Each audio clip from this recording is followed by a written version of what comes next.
tal? ¿Cómo están? ¿Qué tal? Les saluda el doctor Cristian Iturria Vega del Hospital Negreiros. Antes de empezar la clase, les voy a dar este pequeño tutorial que es súper importante.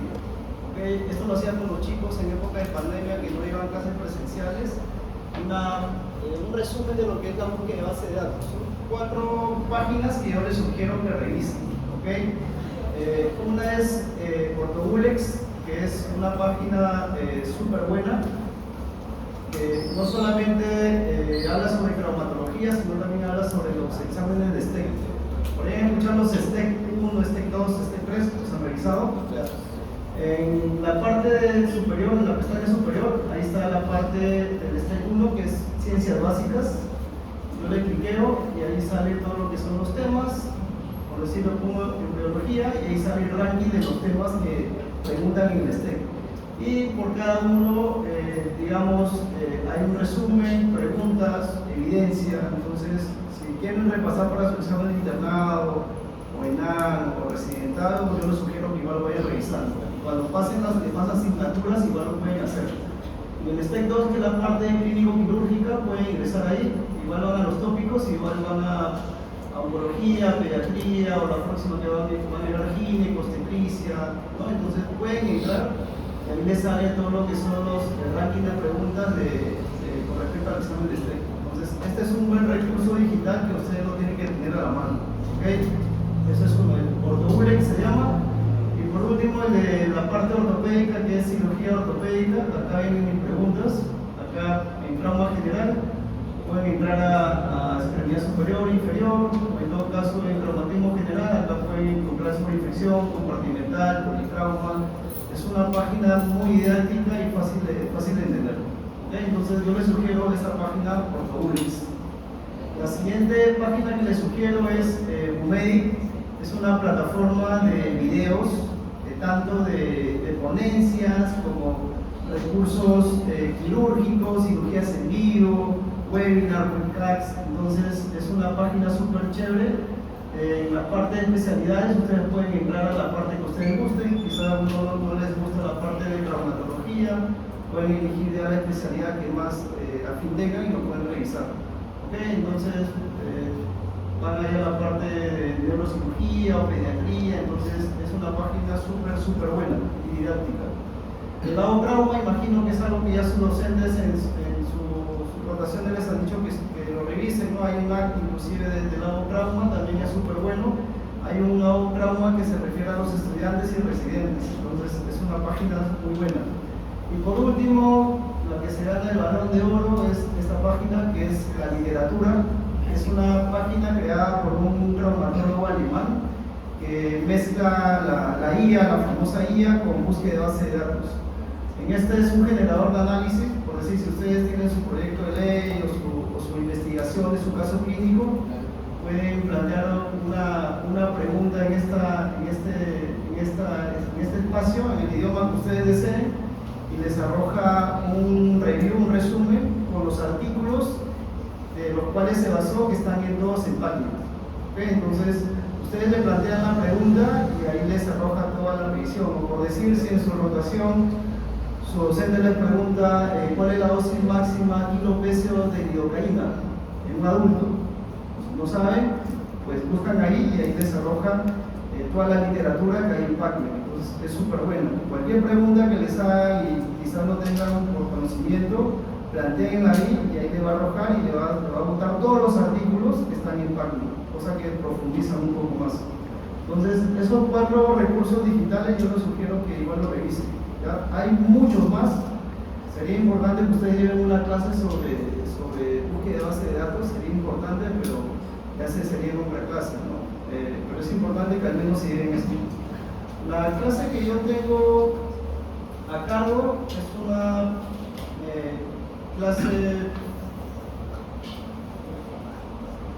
una clase que por lo general siempre, quien ha visto un traumatismo en la parte de la pierna, el pie y tobillo, tanto contusiones, esguinces, o terminan en fracturas cerradas o fracturas abiertas, o inclusive lesiones de tendón de Aquiles, ¿no? De todo eso vamos a hablar un resumen de lo que es esta clase.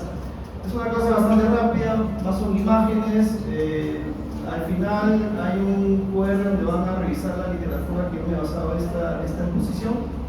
¿Ok?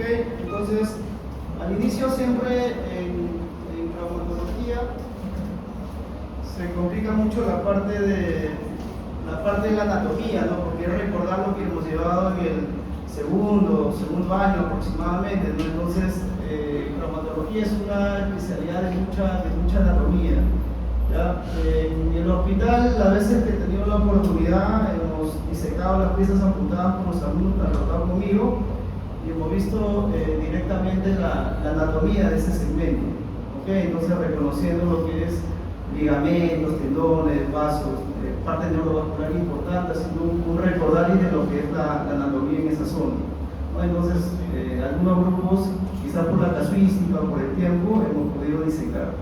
¿Okay? Entonces, por ejemplo, en esta disección hay ven toda la estructura de la pierna, pie y tobillo, un paciente con una arteriopatía, un flujo disminuido, si que planteó una amputación supracondila, y aprovechamos para disecar la zona del tobillo, del pie, parte del tendón de Aquiles, que es lo que estamos viendo acá.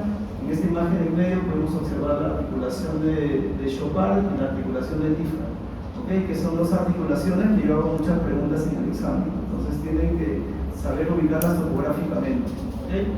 Entonces, esta es la parte de estos ya son pacientes en sí, pacientes que pueden terminar con una contusión y una escala necrótica, como pueden ver en la imagen, o una amputación parcial, como en la imagen de medio, o una luxofractura expuesta, que ahí estuvieron los estudiantes, llegó este paciente y vieron en vivo y directo una anatomía del pie.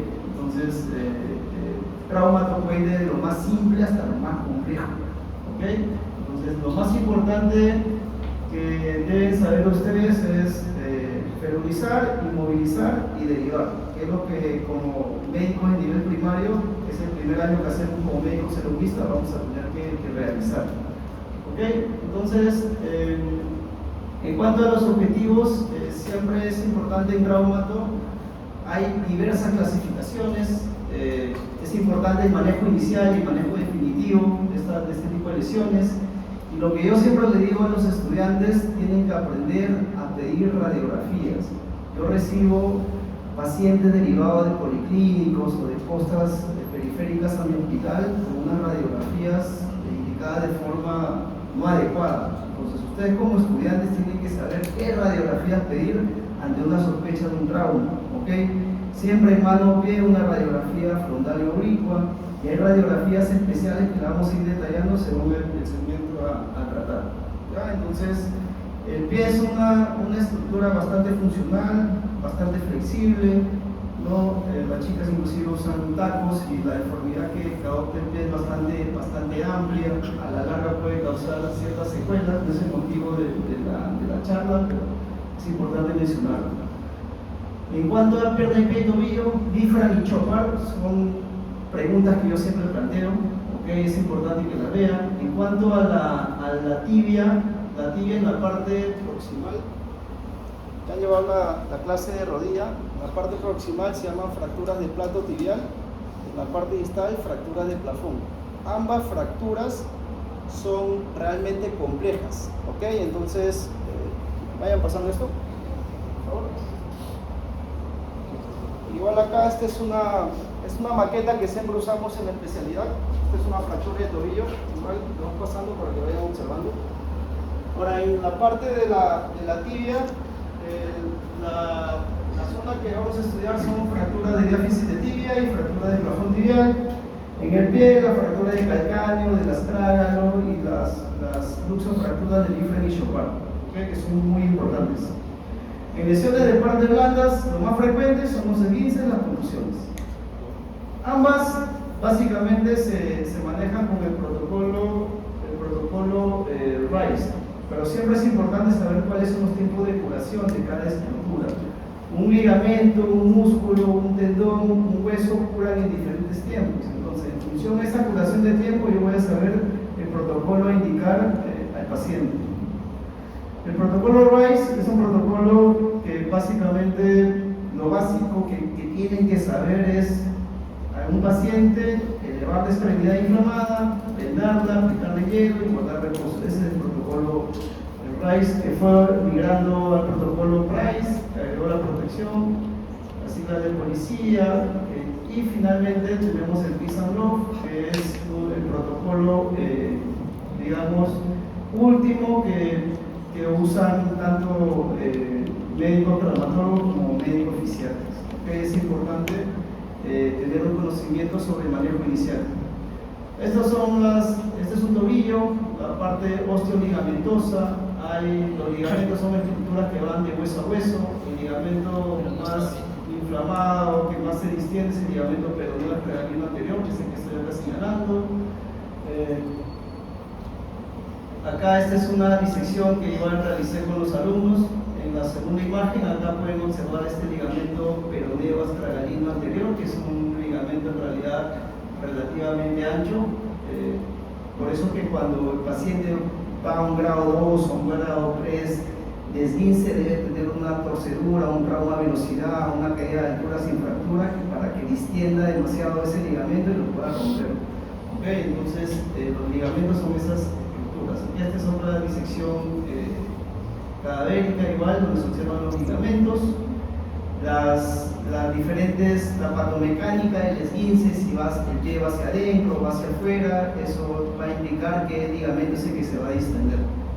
Generalmente son traumatismos sin inversión, el pie doblado hacia adentro, por eso se afecta el complejo lateral, y entre ellos el ligamento peroneo, tragalino anterior. Pregunta de examen. La regla de Ottawa, de forma general, fue una regla creada para disminuir el número de radiografías solicitadas en pacientes con esguinces. Solo la regla de Ottawa se pide cuando sospechamos de una fractura, y eso lo van a revisar. Palpación de puntos óseos dolorosos, paciente que no puede asentar el pie, no puede cargar el peso. Entonces, cuando hay esa sospecha, pedimos radiografías. Si no cumple eso, evaluamos y lo consideramos como un esguince. ¿Okay? Los mecanismos que habíamos hablado, los diferentes grados, grado 1, grado 2, grado 3. El grado 1 generalmente es inflamación pura, el grado 2 acompaña de alguna equimosis y el grado 3 con inestabilidad. El manejo del esguince grado 1, grado 2, protocolo Rice y fisioterapia precoz. El esguince tipo 3 es el único que se puede inmovilizar, el único que se puede colocar un yeso, que se ve beneficiado con un yeso, con una bota Wolger, mínimo de 12 días. Si prolongamos la inmovilización, perjudicamos al paciente. ¿Okay? Y eso porque el tobillo, los ligamentos tienen mecanorreceptores que necesitan recibir esa carga. Entonces, si al paciente lo inmovilizamos un mes con yeso, el mecanorreceptor no se va a activar y por ende el ligamento no va a curar de forma adecuada. El ligamento es una estructura que está dependiente de una carga para su función. Entonces, se inmoviliza, se desinflama y después lleva a fisioterapia. El único que se inmoviliza es el grado 3, pregunta de examen. Acá tenía un video donde se podía observar bien la ruptura del tendón de Aquiles. Lamentablemente no se ha descargado. No se ha descargado, pero es una ruptura espontánea del tendón de Aquiles, donde se observa una contracción excéntrica. ¿Okay? Esta es otra foto de la disección cadavérica realizada con los alumnos. La parte de la planta del pie, la parte posterior de la pierna, y esta estructura que ven aquí, una dimensión de unos 10, 15 centímetros de largo, unos 3, 4 centímetros de ancho, es el tendón de Aquiles, que es el tendón más voluminoso y resistente de nuestro organismo. ¿Ya? Entonces, generalmente las rupturas de Aquiles son rupturas espontáneas. ¿Okay? Esta es una disección igual anatómica, donde se ven los músculos gastrocnemios y en el fondo se ve el músculo sóleo. Acá tenemos el músculo sóleo y el gastrocnemio. Y ambos, la prolongación miotendinosa es la que forma el tendón de Aquiles. Y en la parte posterior podemos observar también otro tendón que es el plantar delgado, pero esto no forma parte del tendón de Aquiles. Pregunta de examen. Okay, igual otra disección cadavérica, gastrocnemios y sóleo, lo que forman el tendón de Aquiles. Pregunta de examen. Estructura neurovascular que está muy proximal al tendón de Aquiles es el nervio sural.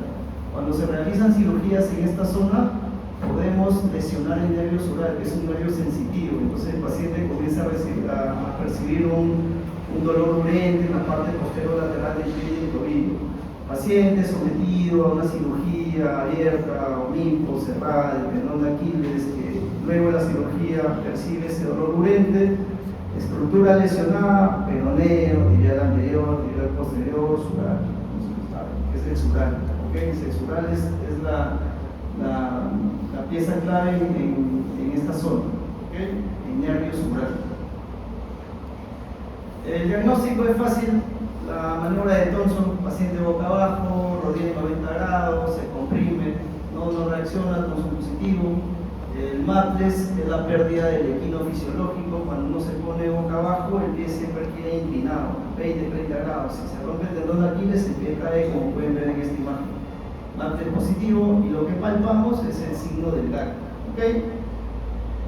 Bueno, acá también tenía un video sobre técnica operatoria. Nos ha cargado. Igual esta es una técnica abierta, donde ya se observa el tendón de Aquiles con suturas. Hay diferentes puntos que se pueden colocar acá, ya depende del cirujano la técnica a emplear. Esta es una técnica mini-ope, un pequeño corte, a diferencia de la técnica clásica, que es la técnica abierta.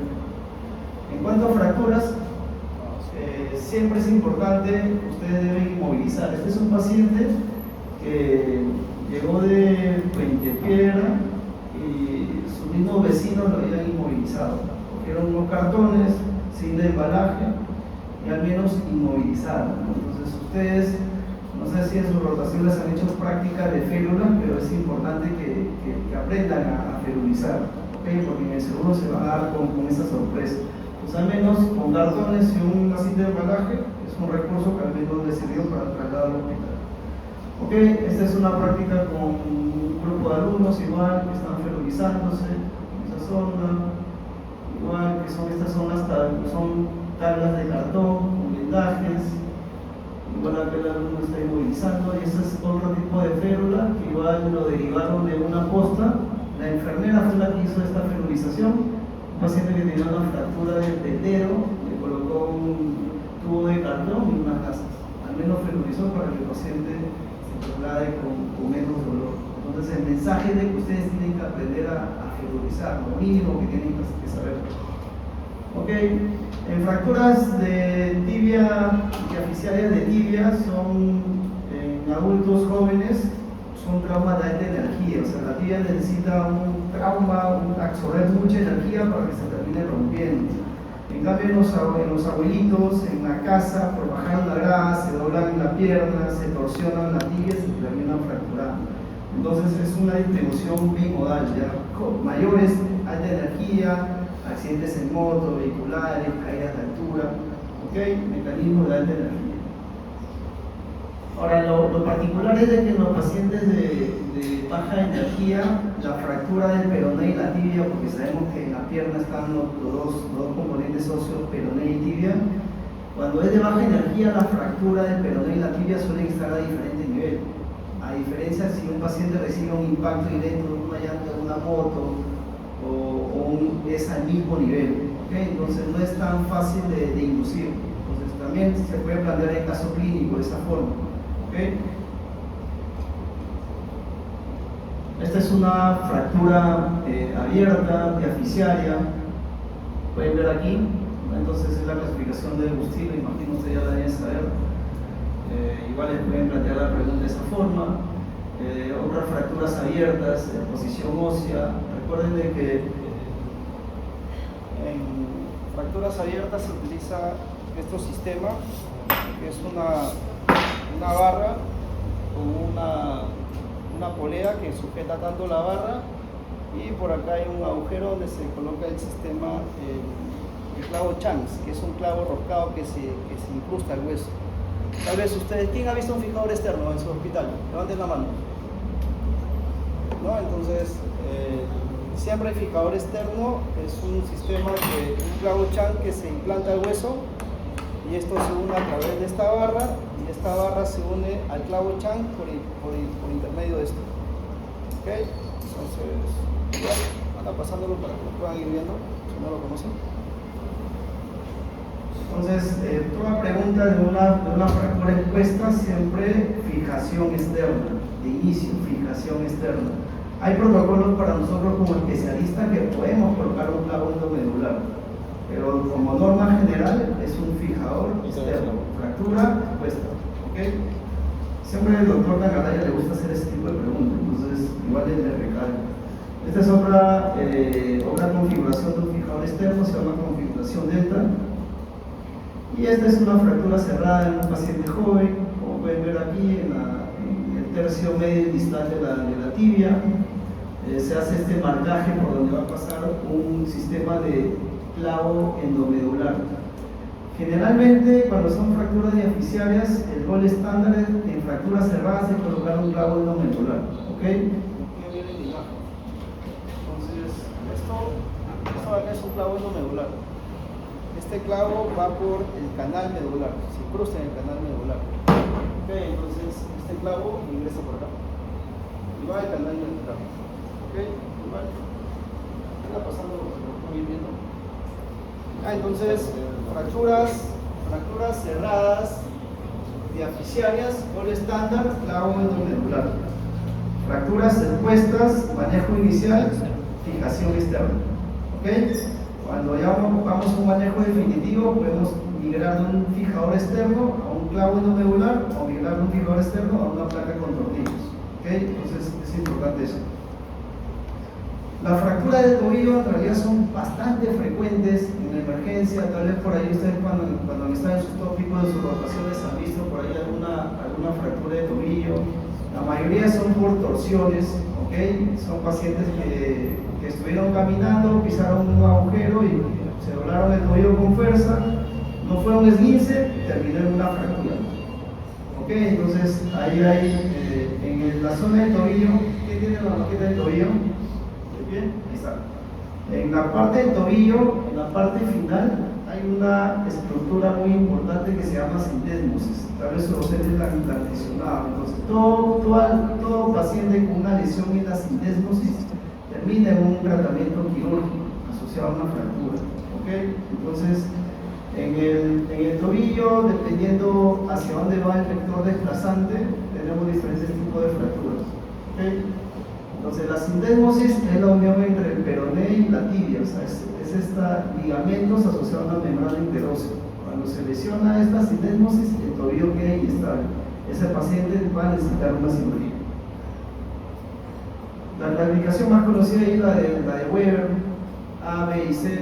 Ya sería malicioso el doc si les pregunta esto, pero de forma general va desde abajo hacia arriba. ¿Okay? Las Weber B son las que pasan a través de la sindesmosis, las Weber C son las que están arriba de la sindesmosis y la Weber A abajo de la sindesmosis. Entonces la Weber B y C que afectan la sindesmosis y la membrana interósea terminan en cirugía. La Weber A, si está muy desplazado, va a cirugía, si no, va básicamente a un manejo no operatorio. Esta es una radiografía de un paciente con una fractura del peroné. Y lo que hacemos en esa zona es colocar placa con tornillos. Okay. Entonces, ¿han entrado alguna cirugía de tobillo? ¿Alguien? ¿Con asistillo? Nadie. Entonces, esto es lo que colocamos la placa con tornillos. Igual lo vas pasando para que van a ir viendo. Hay diferentes sistemas, tenemos sistemas convencionales, volteados. En la especialidad es un mundo en cuanto al tipo de placa. Pero esto es lo que solemos usar cuando hay una fractura de tobillo. ¿Okay? Esta es una radiografía postoperatoria de una fractura de tobillo. Y lo más temido en esa zona son las fracturas de alta energía que terminan en un pilón tibial. Arriba en la tibia es platillo tibial y abajo se llama pilón o plafón tibial. Paciente cae de pintor, cae de un andamio de 5 metros, parado, tiene una fractura de pilón tibial expuesta. Para ese tratamiento inicial, fijación externa, antibiótico terapia, delineamiento. ¿Okay? Las fracturas de pilón tibial son muy desafiantes, son fracturas polifragmentadas. Este es un caso de una fractura expuesta que se lo colocó un fijador externo y lo que están viendo acá en el fondo de la piel conectado a un tubo es el sistema o sistema de vacío. ¿Okay? Quizás por ahí lo hayan visto. Lo que solemos usar en fijación externa, en fracturas expuestas. En la parte del pie, el pie es una estructura muy dinámica, se divide biomecánicamente en retropie, mediopié y antepié. En el retropie encontramos el calcáneo y el astrágalo. ¿Okay? Tenemos la proyección anterior-posterior y la proyección oblicua. Esta es una proyección anterior-posterior oblicua, una fractura de la base del quinto metatarsiano. Y alguien ahí me puede decir ese material radiopaco si está dorsal o plantar. Esta es una frontal y esta es una oblicua. ¿Es suficiente o pediría otra radiografía? Claro, en este caso ya es necesaria una radiografía de un perfil. Entonces ahí sí podemos pedir un perfil. ¿Okay? Entonces, en el pie, como norma general, un frontal y un oblicuo, pero si es necesario podemos pedir un perfil. ¿Okay? En el calcáneo, yo planteo muchas preguntas sobre este hueso. El calcáneo es un huesito que puede traer muchos problemas. Dentro de ellos, esta es una fractura del proceso tibial, la fractura del lengua, la fractura del tobillo. Entonces, esta fractura, cuando eleva la parte blanda, si se dan cuenta aquí, hace una sombra en la parte blanda, esa parte blanda se distiende y ocasiona una necrosis. Cuando viene un paciente con este tipo de fracturas, este paciente necesita una intervención quirúrgica urgente. Es una de las pocas fracturas que se tienen que fijar de forma urgente. Paciente diabético, cae de medio metro de altura, siente un bulto en la parte posterior, se le toma una radiografía de Boller y Lizani, que son radiografías especiales en el calcáneo, los ángulos de Boller y Lizani, y llega con una necrosis en la parte posterior. Entonces, cuando hay esto, una fractura de calcáneo. Para no llegar a esta necrosis, esa fractura se tiene que regresar a su sitio lo antes posible para que no distienda la parte blanda y termine en necrosis. Otro hueso importante en esa zona es el astrágalo. ¿Okay? Entonces, el astrágalo es un hueso que tiene casi más del 99% de su superficie es cartílago. Solamente recibe irrigación por los ligamentos. Entonces, cuando ese hueso se luxa, corta las conexiones vasculares y por ende termina en una muerte sin vascularización o necrosis avascular. Entonces, ¿cuáles son las consecuencias de una luxofractura o luxación pura del astrágalo que puede terminar en una necrosis avascular y artrosis postraumática? Yo le puedo plantear el caso clínico: pintor cae de altura, obrero cae de altura, se le diagnostica una luxofractura de astrágalo, cuáles son las complicaciones más frecuentes, o les puedo plantear un dolor crónico, una malunión, les puedo plantear necrosis vascular o artrosis postraumática. Entonces tienen que estar atentos a esto. Pregunta de examen también la parte de las tragas. Ahí pueden ver, esta es una imagen real. Es una luxofractura expuesta del cuerpo y del cuerpo del astrágalo, como pueden ver en esa zona. ¿Ya? Entonces el paciente vino igual ferulizado, como pueden ver, con cartones, lo mínimo que tienen que hacer. Entonces, si les planteo este caso, ya saben cuáles son las principales complicaciones. En la parte del medio pie, el Lifran y Chopard tienen que acordarse la anatomía topográfica, la calcáneo-cuboidea, el astrágalo navicular.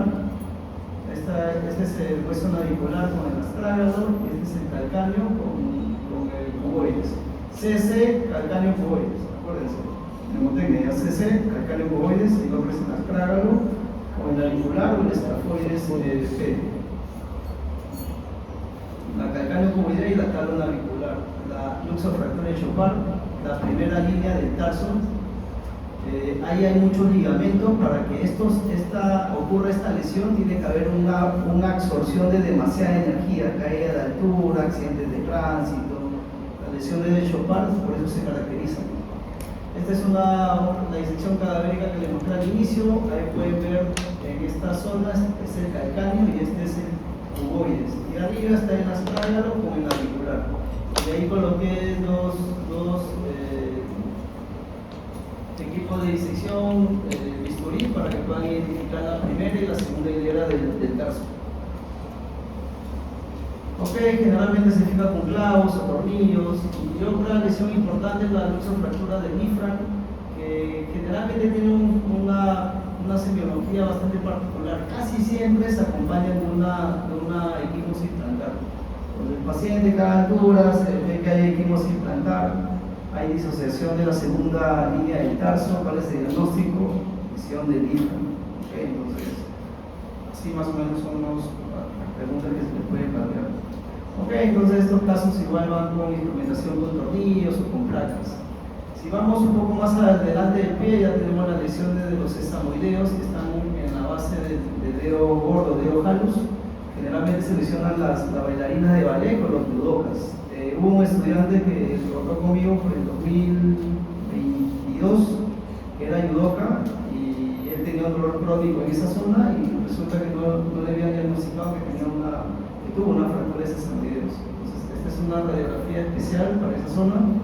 Y por último, las fracturas de las falanges son fracturas que la clásica historia es que es la paciente, generalmente mujer, que se levanta de madrugada porque se olvida apagar el gas, se olvida apagar la luz a oscuras y se golpea el pie sobre el tablero, sobre un mueble, el pie se va en palco a un lado, se fractura. Entonces, esa es la clásica historia. Créanme que todos los fines de semana viene un caso así.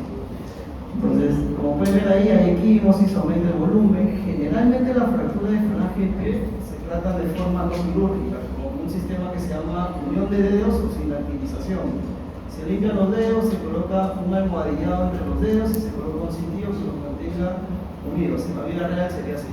Okay, entonces, esas son las lesiones de la punta del pie. Cuando son ya fracturas muy desplazadas o luxaciones, pueden operarse. Pero la mayoría es manejo no quirúrgico, se trata con sinactilización, no con yeso, no con férula, sino con sinactilizazación y zapato de carga rígida. Entonces, como pueden ver, he dicho cosas muy puntuales, es solo que puedan revisar y leer. Seguro pongo sus férulas y el cerebro. ¿Ok? Listo, muchas gracias.